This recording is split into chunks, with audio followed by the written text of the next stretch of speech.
Hi everyone, I am Dr. B. Hariharan from the Institute of English, University of Kerala. Today I will be talking to you about my thoughts. I will share my thoughts on poetry. There is a slight drizzle outside. It is monsoon time, so I think it will be appropriate to begin with rain. So, what I am going to do now is to read a short poem by Langston Hughes. Let me read the poem. Let the rain kiss you. Let the rain beat upon your head with silver liquid drops. Let the rain sing you a lullaby.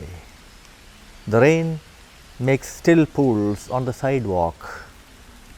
The rain makes running pools in the gutter. The rain plays a little sleep song on a roof at night, and I love the rain. This is a short poem, but then see what the poem tries to communicate to us. It communicates to us primarily the rhythm of our surroundings, the joy that we have when we experience the rain. But then, above all, the absolute joy of using language, of discovering the rhythm of language, of creating language. One can even say of creating the language of poetry. Rain, one can say, offers its own version of the language of poetry. That, I would say, is the reason why poems about rain in, let us say, all the Indian languages are so endearing, are so enriching, because what we learn from the rain is the rhythm that surrounds us. We capture the rhythm around us. We bring it together in the language that we speak, and that is when we discover language. In other words, poetry is a way in which we discover the language we use every day. The language of poetry is not an esoteric language. It is not a language which we do not understand and we think that we have to use the dictionary. I have had a whole lot of students, a number of students who say that understanding, reading poetry is very difficult. But then I think it is very important to keep in mind that the language of poetry is like the rain that falls. Think of this, think of this movement in a poem like The Wasteland, where you have a small section which talks about the yearning for rain and then imagines how the rain falls. Drip, drop, drip, drop, drop, drop, drop. There is poetry there. Poetry does not mean that you have to have meter, you have to write, you have to use alliteration every time. No, it is a matter of listening to poetry.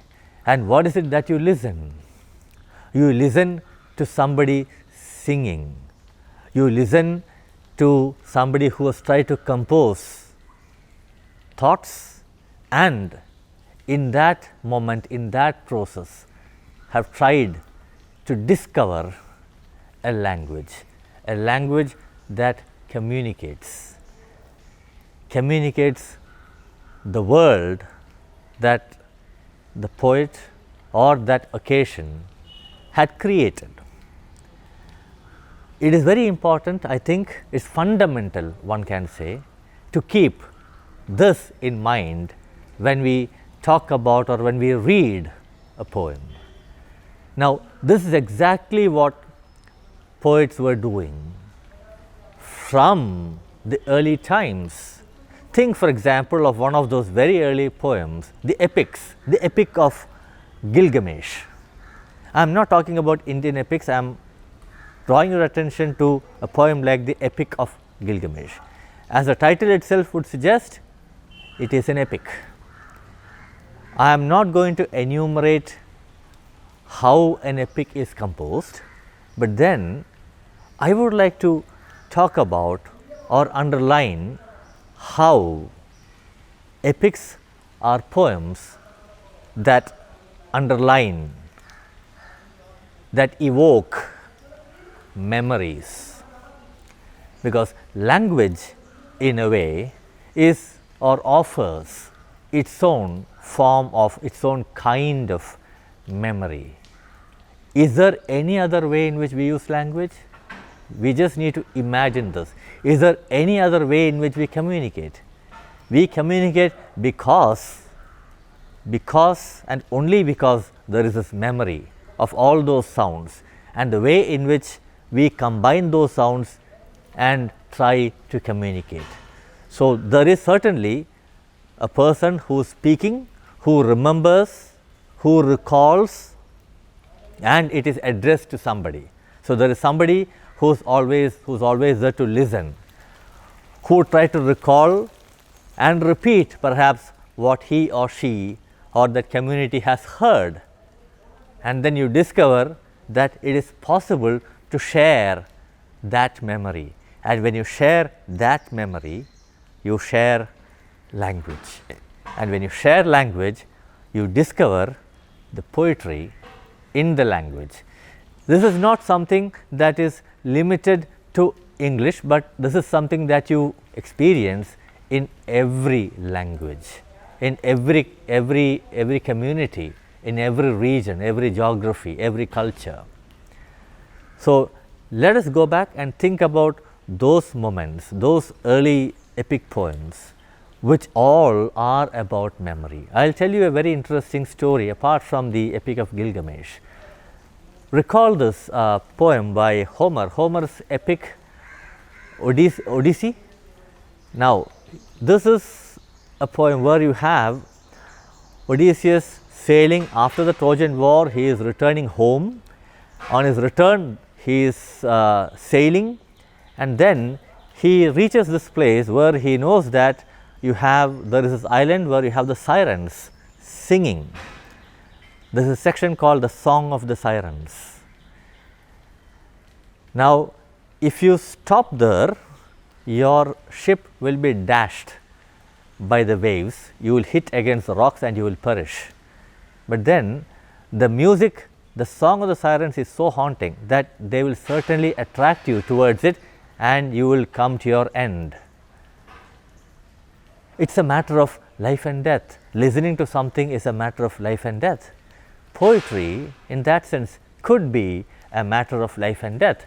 One just needs to think of someone like Bertolt Brecht or Lorca to talk about poetry. But then to return to the Odyssey, you have Odysseus sailing across the seas. He is trying to reach home, but then he has been away for quite some time now. He has been wandering for such a long time, and he has this desire to listen to the Song of the Sirens. So, what he does is, as the poem would tell you, he pours wax into the ears of all the sailors and then tells them, instructs them to sail no matter what happens. He asks them to tie him to the mast of the ship, and he tells them no matter what happens, you have to keep sailing. He does not pour wax into his ears, but then he is clever. His hands, everything is, he is tied to the mast, and then they sail past and he hears the Song of the Sirens. Now, the very interesting thing is that the poem, the epic, does not tell you what the sirens are singing. This is enigmatic. This is the beauty of the poem. But then there is this Italian scholar, great novelist Italo Calvino, who talks about, who has an essay on the Song of the Sirens. And he recounts this and argues that the sirens were singing about the life of the adventures of Ulysses himself. And Ulysses, time and again in the poem, talks about his adventures. The poem talks about the adventures of Ulysses, in which you have Ulysses talking about who he is and his adventures. He does this more than once, and on one occasion he is in a place where you have a poet singing about Ulysses himself. Now look at this, you have different versions of memory, different versions of remembering. What it also does, what poetry also does, is to provide you a remarkable frame of how to tell, how to share stories. The epics that we have across the world, they are all instances where we learn how to tell stories. So even today in the digital age, we keep telling stories, and the best way in which we keep telling stories are through poetry. We listen to poems, we listen to this, and this is how we discover how to share stories. It could be a short story. Think, for example, of The Old Man and the Sea. It's such a poetic novel. You can read a more contemporary writer like Michael Ondaatje, a novelist. He is a poet and he is a novelist. War Lights, for example, or the classic book that he had about the English patient, which is so very, we would say, poetic. They are all stories that try to remember, and the model for that again are these poems. So when we look at any poem for that matter, they all have somebody who is listening. There is somebody to whom the poems are addressed. It could be a lyric poem, it could be a lyric, a short poem, it could be an elegy, it could be an ode, it could be a long narrative poem, it could be a sonnet, it could be any form that comes to mind, right. They all are addressed, invariably they will be addressed to somebody. So, you have somebody who is listening, and there are different ways in which it is done. You can develop characters, you can have a monologue, you can have a conversation, right. You can have repartee, you can have dramatic sequences.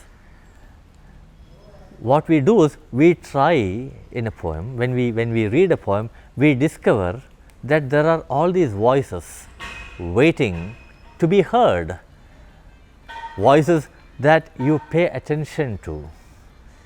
Think of this, George Herbert, for example, comes to mind. Think of someone like George Herbert, the collar or the pulley, child, milord. So, you have the speaker complaining to God, and then it has a dramatic moment where the poem seems to hear child, and we know that the child is the sound coming from elsewhere, and it is able to discover a space within the poem. It is worked into the structure of the poem, and that is when milord, the reply that comes in, right. So, this is what makes poems very dramatic and makes the story that poems tell very, very dramatic. Now, I was talking about memory and the drama in it. So, as I was talking about memory and I was talking about this community that you create, that the poet would create with the person who is listening, or rather the poet will have to learn to imagine the reader in every poem, even if it is addressed to a beloved, like Shakespeare would do that, Spencer would do that, Wordsworth would do that, Coleridge would do that. To my mind comes Coleridge's poem Kubla Khan. I have always loved this poem. I am not going to read the entire poem, but then what I would like to do is to jump from the epics and all these forms to a very, very important part that is so very essential to the composition of a poem, and that has to do with the imagination. Try to think of a poem like the Kubla Khan. See what the poem is doing. There is this caverns and the palace, the waters, a whole lot of things are there imagined, they are all conjured. How? And that is how the poem tries to conclude, talking about the poet, that capacity that you have to imagine this remarkable world, the world that you can conjure in poetry. Look at the image of the poet that you have. His flashing eyes, his his flashing eyes, his floating hair, weave a circle round him thrice, for he on honeydew hath fed and drunk the milk of paradise. But then, before this, you have two more words. Beware, beware, his flashing eyes, his floating hair. Now, what is this beware?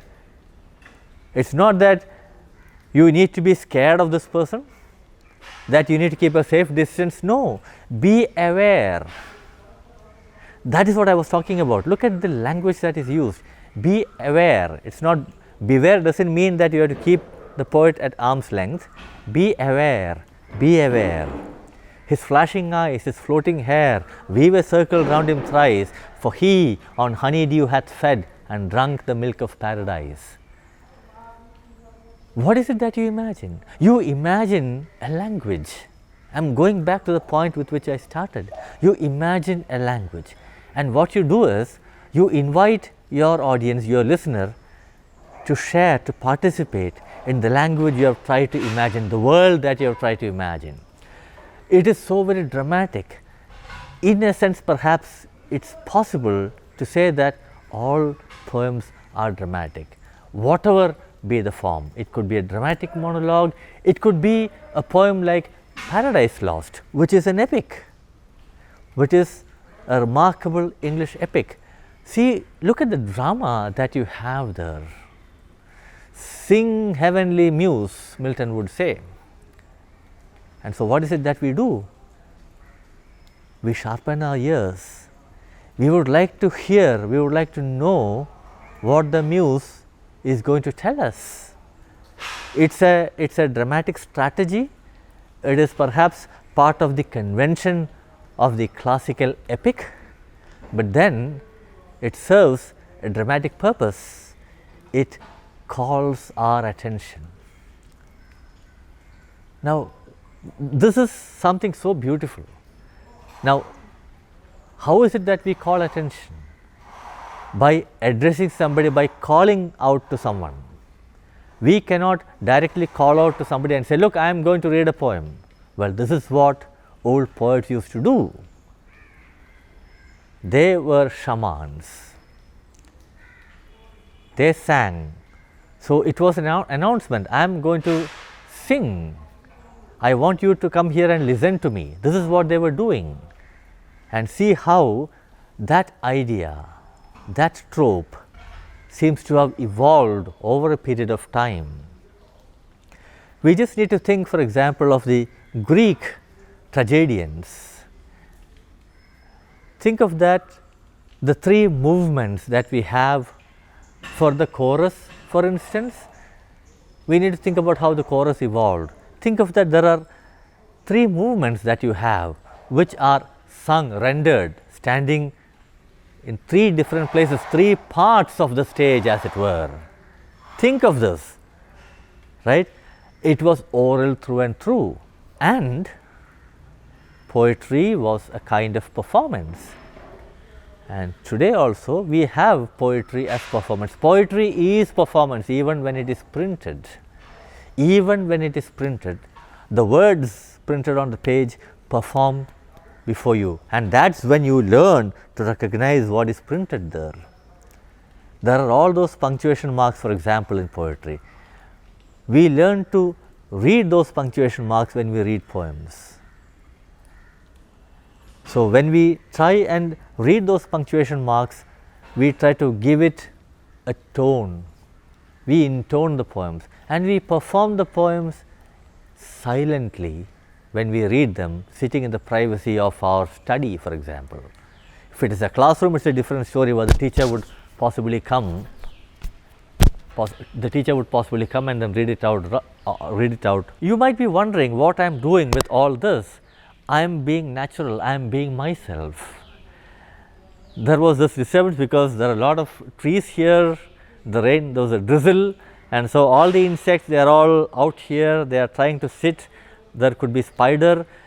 All these are parts of the poem that a poet would try to compose. So, there are a whole lot of things that a poet would try to bring into his poems. The task is not to edit them out, the task is to see how they all cohere, they all come together. The mosquito, for example, serves as a kind of a punctuation mark as I am talking to you. So, we learn to read all those interruptions, all those interventions. There could be a full stop, there could be a punctuation mark, there could be ever so many things. There could be words that are broken up, there could be spaces. If you look, for example, if you read, for example, modern poetry, especially with the experiments that people do, postmodern writers do, there are ways in which they throw you a challenge as to how to read, and we learn to read them. We learn to put things together. We learn to see how the writer would have integrated all this into the fabric of the poem, and this is what gives the poem its texture. We have to listen to it. To my mind, I don't know, for whatever reason, to my mind comes a poet like Hopkins. Think, for example, of this poem where he talks about this opening that he has of the hawk coming down, this morning's minion, daylight, dapple, dawn, drawn, etc. Think of that poem.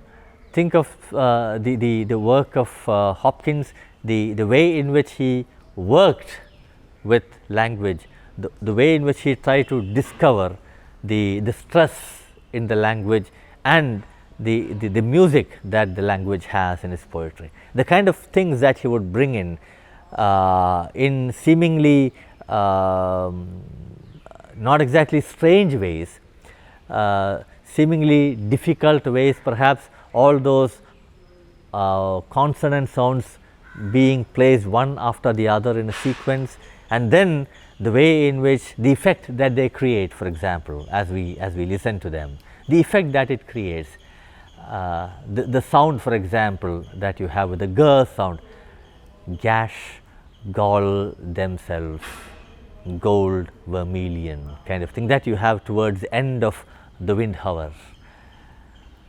Pied beauty is another example. You have this in Coleridge, you have it in any number of poems. You would have it in Kamala Das, you would have it in Nissim Ezekiel, you would have it in translations, you would have it in any number of poets. So, it is a matter of tuning oneself to the kind of language and the language experience that the poem seems to discover. It is not that the poet, the poems would have something significant to say, but then there are ways in which poems discover whatever it is that the poem is trying to say. A very good example would be a poem like Wallace Stevens' Anecdote of the Jar. It is a remarkable poem of discovery. There is a beautiful way in which, for example, you discover the anecdote of the jar. You discover the anecdote, you discover what the anecdote is when you discover the jar in the poem. This is what poetry does.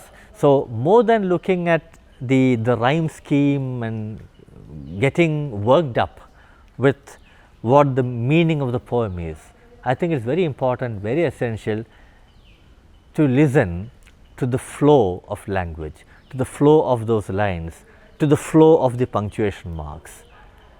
I think when we do that, we would discover the way in which poetry as a genre has evolved the past 1500, 2000 or more years. Think for example of the Vedic hymns in ancient India. They are all sounds. You discovered ways in which you could combine and produce sonic effects, and the way in which you could reproduce these sonic effects. That is perhaps is what makes the Vedas, let us say, in a sense intangible. I am not talking about the content as it were, but then the sounds. If for example, we go back and look at Elizabethan England, there is this book called The Elizabethan World Order, where you have this reference to the music of the spheres. Look at the songs that we all listen to. It could be Hindustani music, it could be Carnatic music. Think of the way in which you have the alap, the way in which you start beginning the song. Think of how the sound comes from within, from the bowels as it were, and then the modulation that happens here. There could be that Om sound, which itself has four different phases there. So, we discover how we train our system, our entire physiology to produce these sounds, and what poetry essentially does, what this genre essentially does, is to train us to use language. I think this is what poetry does. It conditions us, it trains us, and then it makes it possible for us to discover, to listen to this remarkable world of sound. Poetry is essentially the sound that we make, and then that ability that we cultivate to listen basically, because what it does, what the genre does, is primarily to sharpen our listening skills, because if we do not learn how to listen, we will not know how to speak. I have always felt that listening to poetry helps us to communicate better. And let me sign off on this note. I hope you all enjoy reading poetry. Thank you.